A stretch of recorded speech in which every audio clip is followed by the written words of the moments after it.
എല്ലാവരോടും ആദ്യം തന്നെ ഒരുപാട് ക്ഷമ ചോദിക്കുന്നു. കുറെ അധികം കാലമായി സ്റ്റോറി ഇട്ടിട്ടുണ്ട് എന്നെനിക്കറിയാം. പക്ഷേ ഒരുപാട് കാരണങ്ങൾ എനിക്ക് സ്റ്റോറി ഇടാൻ കഴിയുന്നുണ്ടായിരുന്നില്ല. അമ്മയുടെ മൾട്ടി ഫ്രാക്ചറിനെ പറ്റി ഞാൻ പറഞ്ഞിട്ടുണ്ടായിരുന്നു. കംപ്ലീറ്റ്ലി ബെഡ് റിഡനായ ഒരാളെ നോക്കുകയും അവരുടെ കാര്യങ്ങളൊക്കെ ചെയ്തു കൊടുക്കുകയും എത്രത്തോളം പ്രയാസമാകുമെന്നുള്ളത് നിങ്ങൾക്കെല്ലാവർക്കും ഊഹിക്കാവുന്ന കാര്യമാണ്. പ്രത്യേകിച്ചും അത്രയും പ്രായമായ ഒരവസ്ഥയിൽ റിക്കവറി കുറച്ചധികം പാടായിരുന്നു. ഇപ്പോഴും പൂർണ്ണമായി അമ്മ ഓക്കെ ആയിട്ടില്ല. ഒന്ന് ഓക്കെ ആയി വന്നപ്പോൾ വീണ്ടും ചെറിയ ബുദ്ധിമുട്ടുകൾ കൊണ്ട് കിടപ്പായി. അപ്പോൾ അതിൻ്റെയൊക്കെ കാര്യത്തിൽ അത്രത്തോളം ഡിസ്റ്റർബ്ഡ് ആയിരുന്നു, അത്രത്തോളം ആ കാര്യത്തിൻ്റെയൊക്കെ പുറകെയായിരുന്നു. അതുകൊണ്ടാണ് ഇതിലേക്ക് പൂർണ്ണമായി കോൺസെൻട്രേറ്റ് ചെയ്യാൻ പറ്റാതിരുന്നത്. അതിന് നിങ്ങൾക്കെല്ലാം പിണക്കമുണ്ടാകുമെന്നറിയാം. അതിന് ഹൃദയം തൊട്ട് മാപ്പ് പറയുകയേ നിവർത്തിയുള്ളൂ. അപ്പോൾ എൻ്റെ എല്ലാ കൂട്ടുകാരോടും ഒരിക്കൽ കൂടി ഹൃദയത്തിൻ്റെ ഭാഷയിൽ സോറി പറഞ്ഞുകൊണ്ട് കഥയിലേക്ക് പോവുകയാണ്. താലി. രചന അവതരണം നന്ദു അച്ചു കൃഷ്ണ. മുറിയിൽ നിന്നും ഉറക്കിയുള്ള കരച്ചിൽ കേട്ടതും മിത്തു അവിടേക്ക് പാഞ്ഞോടി. ചെന്ന് ഉള്ളിലേക്ക് കയറുമ്പോൾ ആദ്യം കാണുന്നത് കണ്ണടച്ച് കട്ടിലിനറ്റത്ത് വന്ന് മുന്നിലേക്ക് തുഴയാൻ തുടങ്ങുന്ന കുഞ്ഞാറ്റയാണ്. ഹൃദയം ഒരു നിമിഷം ചലനം മറന്നു. ഓടിച്ചെന്നവളെ മാറിലേക്ക് ഒതുക്കുമ്പോൾ അമ്മ മനസ്സ് പിടഞ്ഞുപോയി. കുഞ്ഞേ, മോളെ. ആർത്തലച്ച് കരയുന്നവളെ നെഞ്ചോടടക്കി പിടിച്ച് കരച്ചിലകറ്റാൻ നോക്കിയെങ്കിലും അമ്പിലും വില്ലിനും അടുക്കാതെ കുഞ്ഞ് വലിയ വായിലെ നിലവിളിക്കുകയാണ് ചെയ്തത്. അപ്പോഴേക്കും ദേവൂട്ടന്റെ മുറിയിലെ വെട്ടം തെളിഞ്ഞു. ദൈവമേ, എല്ലാരും ഇപ്പൊ എഴുന്നേറ്റാൽ ഞാൻ എന്തു മറുപടി പറയും? കരയുന്ന കുഞ്ഞിനെ ആശ്വസിപ്പിക്കാൻ ശ്രമിക്കുമ്പോഴേക്കും പുതിയ ഭയം ഉള്ളിൽ തെളിഞ്ഞു വന്നു. കണ്ണും തിരുമ്മി തൻ്റെ അടുത്തേക്ക് വരുന്നവനെ നോക്കുന്ന നേരത്ത് അവളുടെ കണ്ണുകൾ അച്ഛന്റെയും ചെറിയച്ഛന്റെയും മുറിക്ക് നേരെ പോകുന്നുണ്ടായിരുന്നു. എന്താ ചേച്ചി, മോളെന്തിനാ ഇങ്ങനെ കരയുന്നേ? കണ്ണുകൾ തിരുമ്മി അവളുടെ കയ്യിൽ നിന്നും കുഞ്ഞിനെ എടുക്കാൻ ശ്രമിച്ചുകൊണ്ട് ദേവൂട്ടൻ ചോദിച്ചു. അവന്റെ കൈ തട്ടിമാറ്റി മിത്തുവിന്റെ കഴുത്തിലേക്ക് വട്ടം ചുറ്റിപ്പിടിച്ച് കുഞ്ഞി ഏങ്ങലടിക്കാൻ തുടങ്ങി. അത് കേൾക്കെ മിത്തുവിന്റെ കണ്ണും നിറഞ്ഞു. ഇതെന്താ, അമ്മ മോളുടെ കരച്ചിലിന്റെ കോമ്പറ്റീഷൻ വല്ലതും നടത്തുന്നുണ്ടോ? ശ്രീയേട്ടൻ എവിടെ ചേച്ചി? കുഞ്ഞിന് പാലെടുക്കുവാണോ? ചുറ്റുമൊന്ന് കണ്ണോടിച്ചുകൊണ്ട് ദേവൂട്ടൻ അടുക്കള ഭാഗത്തേക്ക് നോക്കി. സാർ വീട് വരെ പോയി മോനെ. വീട്ടിലോട്ടോ? എന്തിന്? കുഞ്ഞിന് കൊടുക്കേണ്ട പൊടിയൊക്കെ ഞാനാണല്ലോ മുറിയിൽ കൊണ്ടുവച്ചത്. പിന്നെ എന്തിനാപ്പോ അങ്ങോട്ടൊരു പോക്ക്? സംശയം നിഴലിക്കും കണ്ണുകളാൽ ഒരു വായിൽ 9 ചോദ്യങ്ങൾ എണ്ണി പുറകെ ഒന്നായി അവനെത്തി. എന്തു പറയും? എന്തു പറഞ്ഞാലും അച്ഛന്റെ ചെവിയിലെത്തും. മിത്തുവിന് ശ്രീയോട് വല്ലാത്ത ദേഷ്യം തോന്നി, തന്നെ ഇങ്ങനൊരു സാഹചര്യത്തിലാക്കി പോയതിന്. ചേച്ചി ഇതെന്താലോചിച്ച് നിൽക്കുക? ശ്രീയേട്ടൻ എന്തിനാ വീട്ടിൽ പോയെന്ന്. സ്വരത്തിൽ കുറച്ചു മുൻപുണ്ടായിരുന്ന മാർദ്ദവം ഇപ്പോൾ ഇല്ല. അവളൊന്നു ഭയന്നു. പ്രായം ഒഴിച്ചു നിർത്തിയാൽ പോയ 4 വർഷം തനിക്കവൻ ചേട്ടനും അച്ഛനും അമ്മയും ഒക്കെ ആയിരുന്നു. അതുകൊണ്ട് എന്ത് പറയും മുന്നേയും നന്നായി ആലോചിച്ചേ പറയാവൂ എന്ന് ബുദ്ധി അവളെ ഉപദേശിച്ചു. അത് മോനെ, എന്താ പറ്റിയെന്ന് വെച്ചാൽ, കുഞ്ഞി, നമ്മുടെ കുഞ്ഞാട്ടി ഈ പാൽ കുടിക്കുന്നില്ല. അപ്പോ വീട്ടിലെത്തി എടുക്കാൻ വേണ്ടി അവൾ എങ്ങനെയൊക്കെയോ പറഞ്ഞൊപ്പിച്ചു. പക്ഷെ അപ്പോഴും തന്റെ തോളിലേക്ക് വീഴുന്ന കണ്ണുനീർ അവളെ പൊള്ളിച്ചു. മോനെ, നീ എന്നെ അപ്പുറത്തേക്കൊന്ന് ആക്കി തരുമോ? എന്തിന്?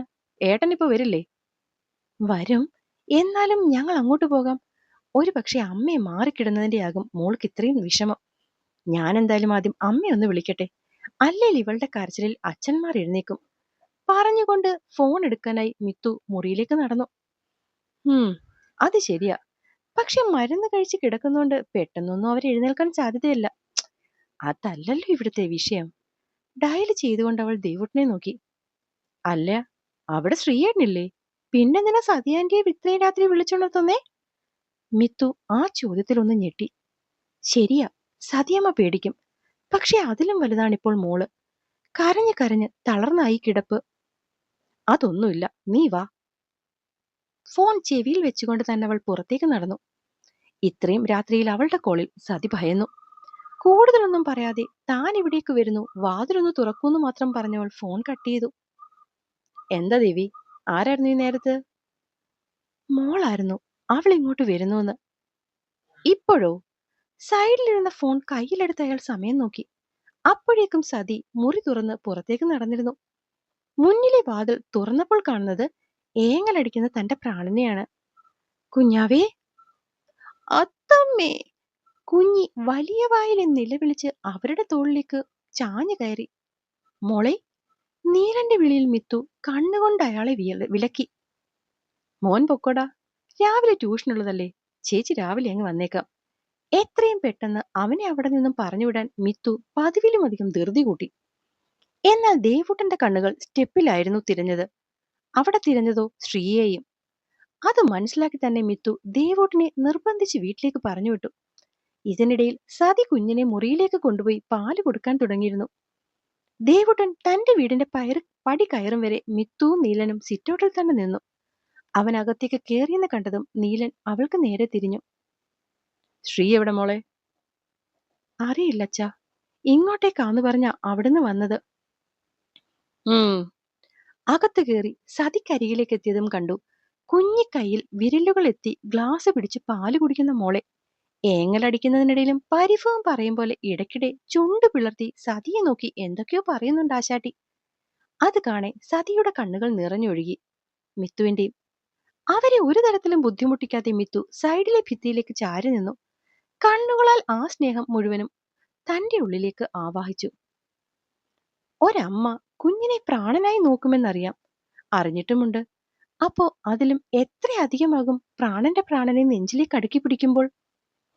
പാല് കുടിച്ച് പകുതിക്ക് മതിയെന്ന് പറഞ്ഞ് തലയാട്ടി ദേഷ്യം കാണിക്കുന്ന കുഞ്ഞിയുടെ ചുണ്ടിന്റെ സൈഡിൽ പറ്റിപ്പിടിച്ചിരുന്ന പാൽത്തുള്ളികൾ കൈകൊണ്ടും ചുരിദാറിന്റെ തുമ്പുകൊണ്ടുമൊക്കെ സതിയമ്മ തുടച്ചു കൊടുത്തു.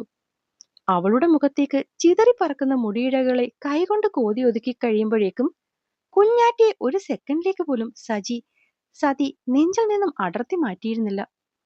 അവൾ ചോദിക്കുന്ന ചോദ്യങ്ങൾക്കൊക്കെ മറുപടി പറഞ്ഞ് തുടയിൽ അവളെ പതിയെ തട്ടുന്നതിനിടയിൽ കുറെ തവണ സതി കണ്ണുകളാൽ മിത്തുവിന്റെ അടുത്ത് വന്നിരിക്കാൻ വേണ്ടി ക്ഷണിക്കുന്നുണ്ടായിരുന്നു.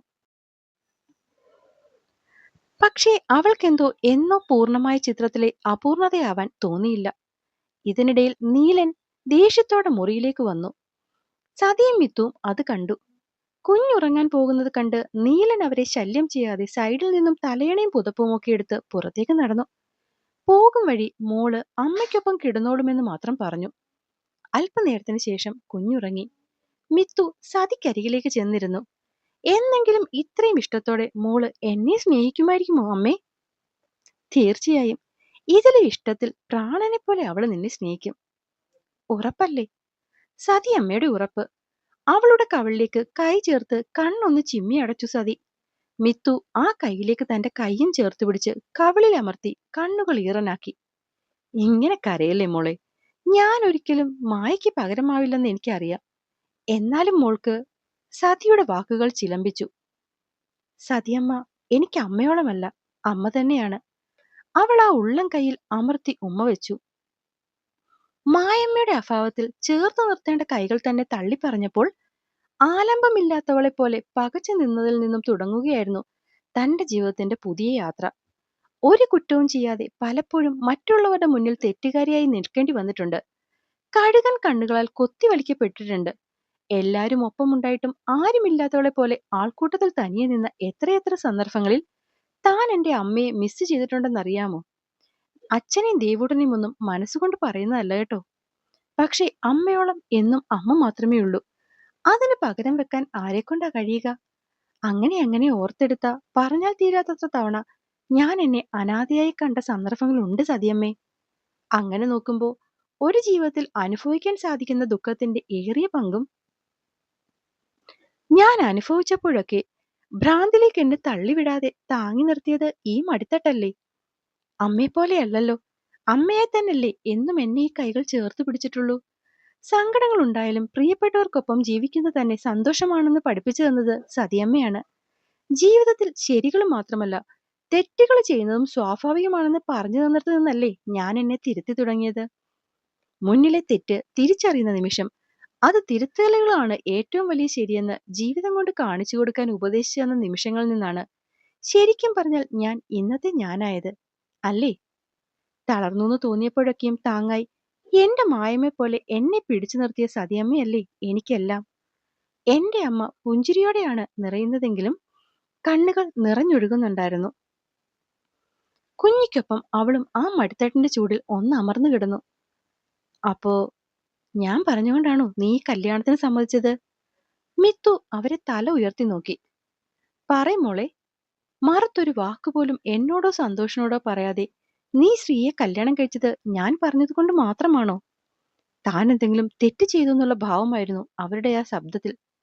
മിത്തു അവരെ ഒന്ന് നോക്കി മടിയിൽ നിന്നും എഴുന്നേറ്റു. എന്റെ സതിയമ്മേ, അമ്മയ്ക്കിത് എന്താ പറ്റിയേ? ഉത്തരം താ മോളെ. ഉത്തരമൊന്നുമില്ല. ഇവളുടെ അമ്മയായി സതിയമ്മയുടെ മോളായി ഈ വീട്ടിലേക്ക് വരുന്നോന്ന് അമ്മ ചോദിച്ചു. ഞാൻ വരാമെന്നും സമ്മതിച്ചു. കുഞ്ഞാറ്റിയെ നേരെ കിടത്തി ഒരു പുഞ്ചിരിയോടെ അവൾ സതിയെ നോക്കി. ശരിയാണ്, ശ്രീയെ കല്യാണം കഴിക്കാമോന്നല്ല, കുഞ്ഞാറ്റിയുടെ അമ്മയായി തന്റെ മോളായി വീട്ടിലേക്ക് വരുമോന്ന് താനെന്ന് ആ കോടതി മുറ്റത്ത് വെച്ചാണ് ചോദിച്ചത്. സന്തോഷിനും അതാണ് ആഗ്രഹം എന്ന് പറഞ്ഞപ്പോൾ മറുത്തൊരു വാക്കുപോലും പറയാതെ അവൾ സമ്മതിക്കുകയായിരുന്നു.